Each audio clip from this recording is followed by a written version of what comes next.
आणि एक पोलीस येतो. हा तो पोलीस आहे जो आम्हाला नको आहे आमच्या आयुष्यात सिनेमात असं. सिनेमात असं नको आहे तो आम्हाला.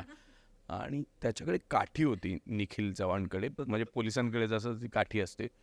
आणि बोलता बोलता त्याने साटकन किरणला मारली. एक सिनेमात माणूस आहे ज्याच्याशी माझा काहीही संबंध नाही आहे, पण तो मरत असताना मी खूप ढसाढसा रडत होता. तर तर अनिकेत असं म्हणाला, अरे काय तुझ्या घराण्याचा तो काय कुळपुरुष आहे का की तू कशाला रडतोय? ज्या माणसाशी तुझा संबंधच नाहीये, ज्या माणसाला च्या जाण्याने तुला काही फरकच पडणार नाहीये, त्याच्या बाबतीत तू काय एवढं धाय मोकलून मी खूप ओरडलं, चा चा वगैरे असं करत. अनिकेतच्या इकडे असं एक झाड होतं. अनिकेत अक्षरशः असं झाडाच्या मागे चेहरा लपवून हसत होता. अनिकेतशी बोलताना सतीश तऱ्हेच्या आवाजात, बाळा पाहिलास का कॉक कोंबडा पाहिलास का? बाप रे, केवढा मोठा कोंबडा, ए चोच वगैरे याला किरण्याला म्हणत होतो. आणि काही केल्या टेक होण्यासाठी. नमस्कार, मी ऐश्वर्या. प्लॅनेट मराठीमध्ये तुम्हा सगळ्यांचं मनापासून स्वागत करते. पुन्हा एकदा संपूर्ण महाराष्ट्रामध्ये विठ्ठल नामाचा गजर करायला आणि विठ्ठल भक्तीची प्रचिती देणारा डंका हा सिनेमा लवकरच आपल्या भेटीला येणार आहे. आणि आज डंका या सिनेमाची टीम माझ्यासोबत आहे. तर सगळ्यात आधी तुमचं खूप खूप स्वागत आहे प्लॅनेटमध्ये. वेलकम. आणि या सिनेमाविषयी प्रेक्षक खूप उत्सुक आहेत, कारण एकतर महाराष्ट्राचं आराध्य दैवत विठ्ठल नामाचं त्याच्यामध्ये गजर आहे आणि त्याचप्रमाणे आवडते कलाकार मंडळी तुम्ही सगळेजण त्याच्यामध्ये आहात. सो खूप उत्सुकता आहे. आता मी रसिका तुझ्यापासून सुरुवात करेन, की तुझा त्याच्यामध्ये एक मॉडर्न अंदाज दाखवलेला आहे आम्हाला टीजरमध्ये. काय आहे तुझी भूमिका आणि काय सांगशील लंकाविषयी? माझ्या पात्राचं नाव प्रियदर्शन सांगेल. माझ्या पात्राचं नाव त्याला खूप आवडतं म्हणून. काय नाव पात्र? त्याचं नाव आहे झाशा. स्वभाव तिचा असा आहे की ती झाशाच तसे उत्तर देते. त्यामुळे हे तुला कधीच करायचं होतं, त्यामुळे let's get that out of the way. So not it. Of course it just started. So ही अत्यंत साधारण, मी जशी आहे थोडीशी टॉमबॉयज, तशी त्या झोनमधली मुलगी आहे. अत्यंत बोल्ड, अत्यंत छान फायटिंग स्किल्स असलेली आणि एक सॉर्ट ऑफ USP म्हणता येईल की my character speaks in Hindi in the entire movie. त्यामुळे मी एकच बहुतेक असं पात्र आहे की जे फक्त हिंदीमध्ये बोलणार आहे फिल्ममध्ये. आणि it's a very well crafted part, जे मला ॲक्च्युली खूप आवडलं आणि that was one of the main reasons to actually do this film. आणि एक आणखीन मज्जा मला करता आली की मला काही थोड्याफार प्रमाणात ॲक्शन करता आली या फिल्ममध्ये, त्यामुळे I am very very happy. तासची आहे झाशा. झाशा नाव तर खूप आवडलं आम्हाला आणि मला तुझी भूमिकाही खूप आवडणार आहे पाहिल्यावर. येस अनिकेत, तुझ्याकडे येईन मी आता. तुझ्या भूमिकेविषयी आणि डंकाविषयी तर आपण आधी बोलूच, पण त्याआधी मला तुला एक कॉम्प्लिमेंट द्यायची आहे, की तू अनेक सिनेमांमधून आम्हाला भेटावंस, छान छान तुझ्या भूमिका आम्हाला पाहायला मिळाव्यात अशी आमची इच्छा आहेच. पण एक प्रेक्षक म्हणून आमचा टेलिव्हिजनचा एक खूप फेवरेट चेहरा तू आहेस आणि जो पुन्हा आम्हाला सतत पाहायला मिळावा अशी इच्छा आहे. सो तू याचा नक्की विचार करावास. ओके. आणि आता मी ओके. सो आता मी येईन डंकामधल्या तुझ्या भूमिकेकडे. खूप अशी लक्षवेधी तुझी भूमिका दिसतीये टीझरमध्ये आम्हाला, तर मला त्याविषयी ऐकायला आवडेल. त्याचं नाव आहे जना. तो वारकरी आहे. तो त्याचे वडील माऊली अविनाश नारकर तो रोल करतायत. ते त्या गावातल्या देवळातले मुख्य पुजारी आहेत. त्यामुळे लहानपणापासूनच त्याचं आयुष्यच विठ्ठलाच्या भक्तीत लीन आहे तो. आणि वारकरी असल्यामुळे खूप पॉझिटिव्हिटी आहे त्याच्यामध्ये, प्युअर सोल आहे. आणि विठ्ठलाची मूर्ती परत आणण्यासाठी काहीही करायला तयार आहे, असं ते साधारण कॅरेक्टर आहे. कॅरेक्टरने टीझरमध्ये तर लक्ष वेधलं आहे आणि आय होप ती सिनेमामध्ये सुद्धा ते कॅरेक्टर खूप आवडणार आहे आम्हाला. आणि आता मी येईन प्रियदर्शन तुमच्याकडे. जसं मी सुरुवातीला म्हटलं, की आवडते कलाकार मंडळी आहेत, त्यापैकी एक तुम्ही खूप आवडते आहात, की तुम्ही आहात म्हणजे अरे मज्जा येणारच आहे आम्हाला सिनेमा पाहताना, हे तर पक्कं आहे. पण आता मी तुमच्या भूमिकेकडे येईन, की काहीतरी वेगळं वाटतंय, काहीतरी छान वाटतंय. विनोदी भूमिका आहे की विलन तुम्ही करताय हे अजून नक्की कळलेलं नाहीये, तर तेही मला जाणून घ्यायला आवडणार आहे. काय सांगाल? नाही नाही, 100% विलन नाही आहे ह्याच्यात मी. त्याच्याच गावात राहणारा एक मुलगा आहे मी. माझं या सिनेमात नाव बॉबी आहे आणि किरण जो आहे गायकवाड त्याचं या सिनेमात नाव सनी आहे. सो असे सनी आणि बॉबी, मी दोन्ही कॅरेक्टर्सबद्दल सांगतो कारण साधारणतः ते दोघे तेवढे सेमच आहेत, जवळजवळ तेवढेच वाया गेलेले आहेत. हा भक्ती रसात तल्लीन आहे, आम्ही वेगळ्याच रसात तल्लीन आहोत, बुडालेले आहोत त्या सिनेमात. आणि साधारणतः गावाकडच्या मुलांचं एक काय आपण म्हणू सिनेमॅटिक रिप्रेझेंटेशन आहे. युजली गावाकडच्या मुलाकडे बघताना असं बघितलं जातं की समजा काही व्यसन करत असेल, तसंच बाईकवर फिरत असेल, फ्लॅशी कपडे घालत असेल, रात्री अपरात्री कुठेतरी भटकायला जात असेल, तर साधारणतः अशा मुलांबद्दल परसेप्शन असं तयार होतं की ही वाया गेलेली मुलं आहेत. अर्थात ते वायाच गेलेले आहेत, म्हणजे त्यात डाऊट नाही आहे, वाया गेलेल्या मुलांसारखंच ते कॅरेक्टर आहे. पण जना त्यांच्या आयुष्यात येतो आणि मग काय बदल घडतो किंवा साधारणतः त्याचा पर्स्पेक्टिव्ह, त्याच्या कॅरेक्टरची अडचण लक्षात आल्यानंतर ही दोन कॅरेक्टर्स सनी आणि बॉबी त्याच्या मदतीला कसे येतात आणि त्या विठ्ठलाच्या मूर्तीचं काय होतं, अशा सदृश्य गाभा आहे. इंटरेस्टिंग आहे. आणि अक्षया, तुझ्याकडे मी येईन आता. खूप छान दिसतेस तू टीजरमध्ये, आणि तुझ्या भूमिकेविषयी काय सांगशील? पहिलं तर थँक्यू कॉम्प्लिमेंटसाठी. विठ्ठल, वारकरी, वारी हा विषय आहेच ह्या चित्रपटात, पण त्याच्याचबरोबर तुम्हाला एक लव्ह स्टोरी बघायला मिळणार आहे. आणि किरण गायकवाड माझ्या ऑपोजिट आहे, त्याचं नाव आहे सनी आणि मी आहे पम्मी. सो यांची गोड लव्ह स्टोरी, त्यांचं भांडण आणि हे सगळं तुम्हाला बघायला मिळणार आहे. मी आत्ता इतकंच सांगू शकते. या सिनेमात खूप वेगवेगळे लोक आहेत. मग खूपच वेगवेगळे लोक आहेत या सिनेमात. ही ख्रिश्चन आहे, ही ऑफकोर्स गावातली मुलगी, ख्रिश्चन नाही, सॉरी मुस्लिम आहे, सॉरी ही मुस्लिम आहे, ही गावाकडची मुलगी आहे. निखिल चव्हाण पंजाबी आहे, किरण भालेराव नावाचा एक नट तो ख्रिश्चन आहे, बरोबर ना? ऑफकोर्स तो ख्रिश्चन आहे, पेद्रो. आणि असे सगळे, आणि पुन्हा गोष्ट विठ्ठलाभोवती फिरते, तर फार मजेदार आहे हे सगळं. श्रेयस आज इकडे नेमका नाही, तो खूप आजारी पडल्यामुळे त्याला आज इकडे यायला जमलेलं नाही आहे, पण त्याचं रिप्रेझेंटेशन आम्ही करतोय. मग आम्हाला तो वारीत गेला होता आणि त्यामुळे त्याने आम्हाला असं वाऱ्यावर सोडलेलं आहे आणि इकडे प्रमोशनला पाठवलेलं आहे. पण गमतीचा भाग नाही आहे, ऑफकोर्स तो खरंच जेन्युनली आजारी पडला आहे, पण त्याच्या बाजूने सुद्धा सिनेमातल्या काही गोष्टी सांगणं गरजेचं आहे. सयाजी शिंदे आहेत, अविनाश नारकर आहेत, कबीर दुहान सिंग नावाचे ॲक्टर आहेत जे साऊथमध्ये मेजरली काम करतात, सो ते सुद्धा आहेत. आणि ते विलन आहेत. आणि 2 गाणी रिलीज झालेली आहेत आणि आता एक 3रं गाणं, खूप छान गाणं आहे, अनिकेतवर ते मेजरली पिक्चराईज झालेलं आहे. अजय गोगावलींनी ते गायलं आहे आणि खूप आम्ही ऐकले, खूप सुंदर गाणं केलं आहे ते. सो असं आहे. आता मला हे विचारायचं आहे की सिनेमात तुम्ही विठ्ठलावर आपण अनेक सिनेमे मराठीमध्ये पाहिलेले आहेत, जे अनेक प्रेक्षकांना खूप कनेक्टसुद्धा आहेत प्रेक्षक त्या सिनेमांबद्दल. हा सिनेमासुद्धा कुठेतरी एक विठ्ठल भक्ती दाखवतो, पण त्याचप्रमाणे या सिनेमामध्ये प्रेक्षकांना असं काय वेगळं किंवा नवीन पाहायला मिळेल जे प्रेक्षकांना खूप अपील होईल किंवा प्रेक्षक कनेक्टेड होऊ शकतात? मुळात मला सांगू इच्छितो की हा काय धार्मिक चित्रपट नाही आहे. हा आउट अँड आउट एक एंटरटेनर आहे. सो एक चांगला एंटरटेन करणारा पिक्चर बघण्याची मजा येते प्रेक्षकांना, ती हा चित्रपट बघून नक्कीच त्यांना येईल. एक होलसम पॅकेज आहे असं मी म्हणेन, ज्याच्यामध्ये ॲक्शन आहे, रोमॅन्स आहे, छान गाणी आहेत, छान छान लोकेशन्स आहेत, बरीच कॅरेक्टर्स आहेत त्याच्यामध्ये. ड्रामा खूप स्ट्रॉंग आहे, जे सिरियस सीन्स जे आहेत ते खूप छान झालेले आहेत, त्यामुळे ड्रामा पण तितका स्ट्रॉंग आहे, कॉमेडी तर आहेच. सो एक वेगवेगळ्या जे आहेत इन्ग्रेडियंट्स किंवा म्हणू आपण एक चांगली रेसिपी बनवण्यासाठी ते लागतात, ते सगळे वापरलेले आहेत आणि एक एंटरटेनर करण्याचा प्रयत्न केला आहे आम्ही. आधी पण विठ्ठलावर बरेच डेफिनेटली सिनेमे आलेत. मला एक प्लस पॉईंट असा वाटतो की तू जर पहिलं पोस्टर बघितलंस किंवा जर तू टीजर बघितलंस तर त्यात विठ्ठलाला असं एका लाल कपड्यात काय आपण म्हणू गुंडाळलेलं दिसेल तुला.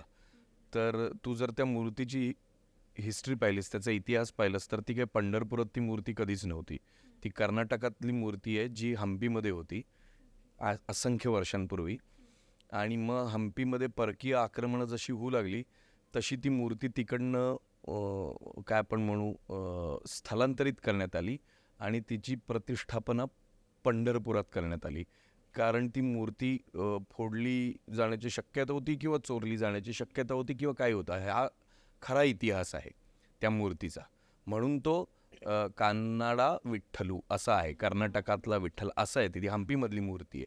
तर मूर्त्यांबाबतीत, एकंदरीतच मूर्त्यांबाबतीत, किंवा दिव्यागरमध्ये एक गणपती होता, एक साधारणतः 8-9 वर्षांपूर्वी दिव्यागरमधला गणपती एका रात्री अचानक चोरीला गेला. तो वितळवला, त्याचं सोनं विकलं आणि अर्थात ते लोक पकडले गेले, पण गणपती तर वितळवला ना. म्हणजे ते सोन्याच्या रूपात तो 200-300 वर्षांपूर्वीचा गणपती जो होता, ज्याला एक ऐतिहासिक महत्त्व होतं, ते सगळं गेलं. सो ह्या ज्या 2 घटना आहेत, यांच्याशी डायरेक्टली जर संबंध नसला तर इनडायरेक्टली आमच्या सिनेमाचा संबंध आहे ह्या. त्यामुळे थ्रिलिंग सिनेमा आहे, नुसता भक्तिभाव असणारा सिनेमा नाही आहे. सिनेमात एक थ्रिल 100% आहे, सस्पेन्स आहे 100% आहे, मी सांगू शकतो. कारण हा फार महत्त्वाचा मुद्दा आहे. नाहीतर मग इतर सिनेमांपेक्षा तो वेगळा कसा ठरतो, तर तो या पॉईंटवर वेगळा ठरतो. अनिकेत म्हणाला की एक वेगळी रेसिपी आहे आणि ही रेसिपी नक्की आवडणार आहे प्रेक्षकांना, कारण ती खूप इंटरेस्टिंग वाटते. पण त्याचप्रमाणे तुम्ही सगळेजण एकत्र सेटवर असाल, त्यामुळे मी कल्पना करू शकते की सेटवरचं वातावरण कसं असणार आहे ते. सो आता मला तर कसे खरे किस्से ऐकायचे आहेत की काय काय मजा मस्ती झाली आहे सेटवर, किंवा काय किस्से घडले त्याचे जे आठवण नेहमी राहतील. रसिका, तुझ्यापासून सुरुवात. असे ॲक्च्युली असंख्य किस्से आहेत, पण ते कॅमेरावर सांगण्यासारखे नाही आहेत. तरी त्यातल्या त्यात मला शूटिंगचे 2 किस्से आठवत आहेत, तर मी ते सांगेन. आणि जास्त करून मला या तिन्ही मुलांचं कौतुक करायचं आहे फार जास्त, कारण की माझं मोस्ट ऑफ द सीन्स या तिघांसोबतच होते आणि आमची फार चांगली मैत्री झाली आहे शूटच्या दरम्यान, अर्थात पॅकअप नंतरच्या मज्जा मस्तीमध्ये. एनिवे, सो एक सीन मला आठवतोय की माझी प्रचंड धांदल उडाली होती तेव्हा, कारण आम्ही प्रत्येक सेटवर जसं होतं की आता चलो संजा रहा है पटकन शूट करा वगैरे, तशी आमच्याही सेटवर एकदा वेळ आली आणि आय हॅड टू डिलिव्हर की एक कुठला तरी मॉनोलॉग होता, तो मला डिलिव्हर करायचा होता. एक टेक झाला, आणखीन सूर्य गेला खाली. तेवढ्यात मला या दोघांच्या म्हणजे प्रियदर्शन आणि अनिकेतच्या जरा नजरेत छलबिचल दिसायला लागली. तर आणि मग तेवढ्यात त्यांनी मला येऊन सांगितलं की ऐक, हे एवढं ट्विक कर, हे थोडंसं असं म्हण, हे असं असं कर. म्हटलं ओके ठीक आहे. नंतर दुसरा टेक झाला, मी केला सगळा टेक पूर्ण आणि ॲक्च्युली चांगला झाला. So I am happy about that की त्या पटपण त्या घाईत ते पूर्ण झालं. आणि टेक संपल्या माझी नजर पहिल्या दोघांकडे गेली की म्हटलं हे दोघांच्या डोळ्यात दिसतंय का बाबा समाधान आपल्याला, तर ते मला दिसलं. त्यामुळे मी प्रचंड खुश होते की म्हटलं की हां चला, यांनी सांगितलेलं आपण केलं आणि टेक चांगला झालाय. दॅट आणि ओटी भाषेचा सिक्वेंट. हां. एकच सण होता, दुसरा सण होता. मी एक थोडासा वेगळा किस्सा सांगेन. या फिल्ममध्ये अध्यात्म, स्पिरिच्युअलिटी आहे, म्हणून मी एक वेगळा किस्सा सांगेन थोडासा. म्हणजे विठ्ठल सतत आमच्यासोबत होता शूटिंगला, त्याचं एक साईन आहे आणि तो शॉट फिल्ममध्ये सुद्धा आहे. माझा सोलो शॉट होता तो. मी असा उद्विग्न अवस्थेत बसलो आहे जिन्यावरती आणि चर्चचं लोकेशन होतं आणि बॅकड्रॉपमध्ये संपूर्ण अशी मोठी चर्च दिसते. चर्चमध्ये कुणीही नव्हतं आणि शॉट चालू असताना टेकच्या मध्ये सेकंड फ्लोअरच्या एका खिडकीमध्ये असा एक पांढरा प्रकाश आला आणि असा एक 3-4 सेकंदांनी तो परत गेला असा. सो तो शॉट जेव्हा मॉनिटरवरती बघितला तेव्हा गुजबम्स आले सगळ्यांच्या अंगावर काटा आला आणि ते म्हणाले की ही पॉवरच आहे, ही भक्तीची शक्तीच आहे ही. आणि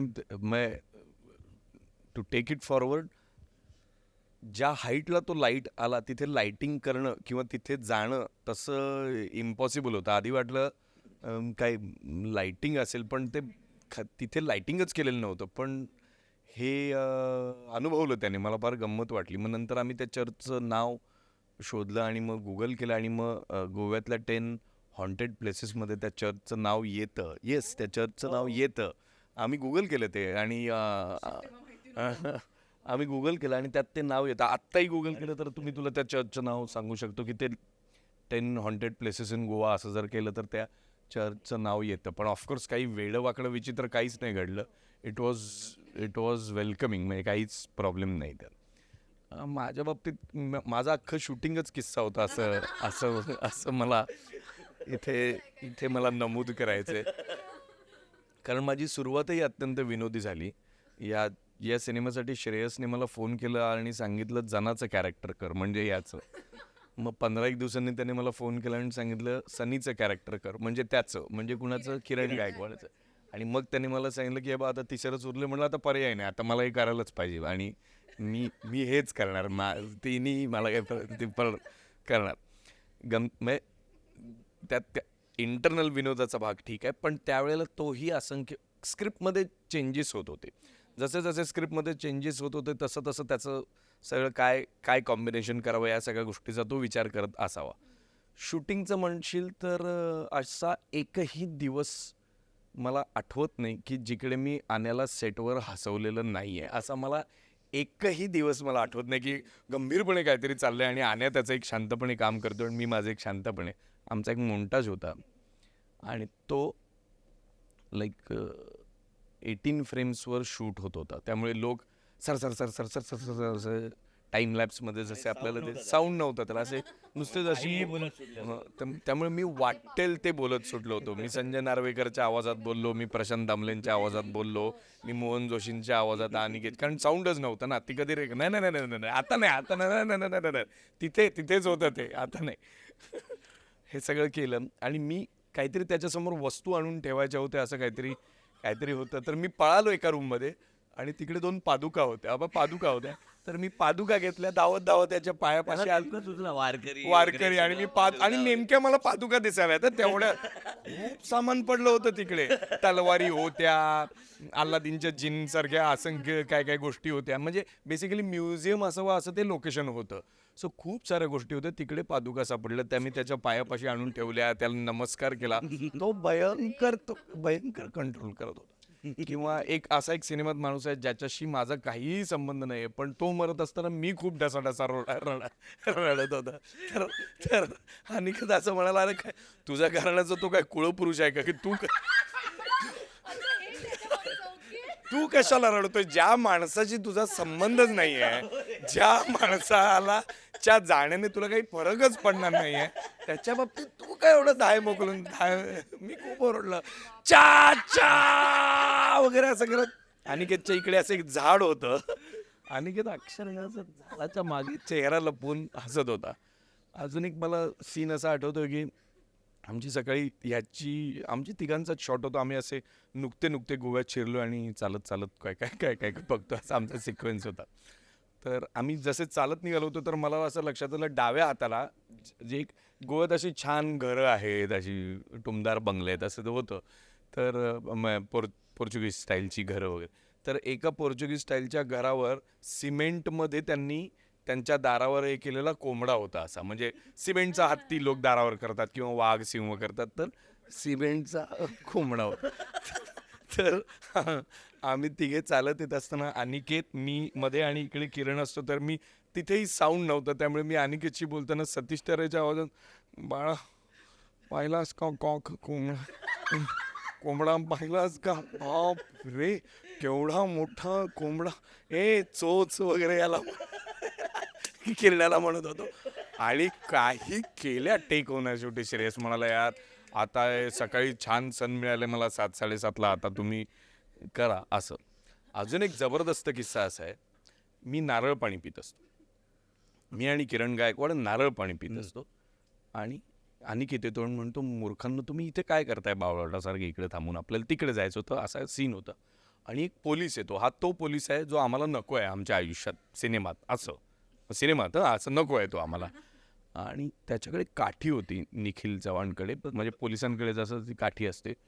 आणि बोलता बोलता त्याने साटकन किरणला मारली मांडीवर. पण मांडीवर मारल्यानंतर आवाज असा आला त्याचा, आणि त्याचा आयफोन होता आणि त्या आयफोनवर रापकन त्याने काठी मारली होती. नशिबाने ती आयफोनची उलटी बाजू होती, त्यामुळे तो वाचला आयफोन.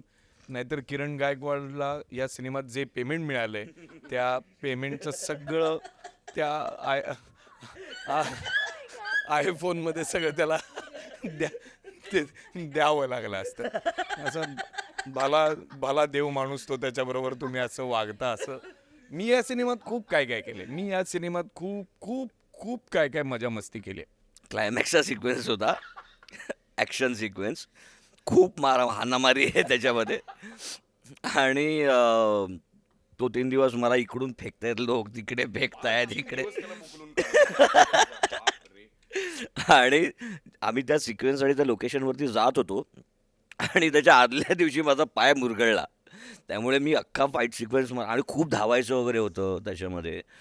त्यामुळे ही एक ॲक्टर्स लाईफ ची बाजू आहे की नाही आणि त्यात एक जबरदस्त डेंजरस भाग म्हणजे हे त्याचा पाय तर मुरगळला होता, त्याला 3 दिवस कुदवला होता, मग तो लोकांना कुदवायला लागला. पण त्याला एका माणसाला ऍक्च्युली उचलायचं होतं ज्याचं वजन 70-75 किलो सहज असेल. का सणसणीत माणूस होता, फायटर होता, त्याला उचलायचं होतं आणि पाय मुरगळलेला होता आणि त्याला उचलून चालायचं होतं. माय गुडनेस, भयंकर म्हणजे भयंकर. आणि एक्सप्रेशन्स पण नाही एक्सप्रेशन आणि सगळं सगळं सगळं सगळं खूप मजा केली आहे. म्हणजे आम्ही तरी केली आहे. आता it is up to the audience, ते बघतील तेव्हा ते डिसाईड करतील की ते किती मजेदार.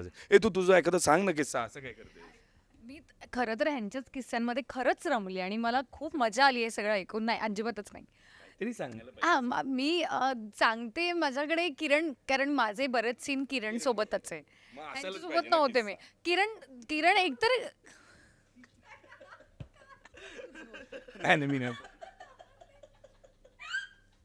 आता जाता जाता प्रेक्षकांना काय सांगाल की डंका हा कुठल्याही OTT प्लॅटफॉर्मवर न पाहता डिरेक्टली सिनेमागृहात जाऊनच पाहावा? आमची खरंच सगळ्यांचीच ही इच्छा आहे की तुम्ही प्लीज कोणत्याही रिव्ह्यूची वाट बघू नका. चित्रपट कसा आहे काय आहे हे तुम्ही स्वतः जा चित्रपटगृहात, तुम्ही ठरवा आणि प्लीज छान छान बोलून आमचं छान छान रिव्ह्यूज देऊन लोकांना सांगून सगळ्यांना तुम्ही एकत्र फॅमिलीला घेऊन तुम्ही हा सिनेमा पाहू शकता. त्यामुळे प्लीज सगळ्यांनी चित्रपटगृहात जाऊनच हा चित्रपट पहा 19 जुलैपासनं. सर्व प्रेक्षक सुजाण तर आहेतच, त्यामुळे वेगळं त्यांना काय सांगायचं. त्यांना जर ट्रेलर आवडला, गाणी आवडली, त्यांना जर चुकता जागरूक करायला आम्ही जर यशस्वी झालो तर ते नक्कीच डेफिनेटली थिएटरला येतील. कारण मराठी सिनेमाचा जो प्रेक्षक आहे तो मराठी सिनेमा त्याला जर आवडतं उचलून धरतो त्याला जर आवडला तर. मी फक्त एवढंच म्हणेन की खूप भक्तिभावाने आणि प्रेमाने आम्ही हा सिनेमा बनवला आहे आणि तितक्याच भक्तिभावाने आणि प्रेमाने 19 जुलै 2024 रोजी चांगला मुहूर्त आहे. 17 तारखेला आषाढी एकादशी आहे आणि 19 तारखेला आमचा चित्रपट प्रदर्शित होतो आहे. तर तितक्याच भक्तिभावाने आणि प्रेमाने आम्ही समस्त महाराष्ट्रभरच्या रसिक प्रेक्षकांच्या चरणी तो अर्पण करणार आहोत 19 तारखेला. सो त्यांचा आशीर्वाद आणि त्यांचा कौल आम्हाला मिळो हीच ईश्वर विठ्ठला चरणी प्रार्थना. अनिकेतने जवळजवळ सगळं खरंच सांगितलेलं आहे. काही या उलट उगच काहीतरी सांगण्यात काय अर्थ नाही. त्याने अत्यंत योग्य शब्दात हे सगळं मांडलेलं. तुम्हाला डंका सिनेमाला आणि तुम्हाला सुद्धा पुढच्या वाटचालीसाठी खूप साऱ्या शुभेच्छा. आज तुम्ही इथे आलात, खूप धमाल मजा मस्ती केली, त्याबद्दल खूप सारे धन्यवाद. थँक्यू.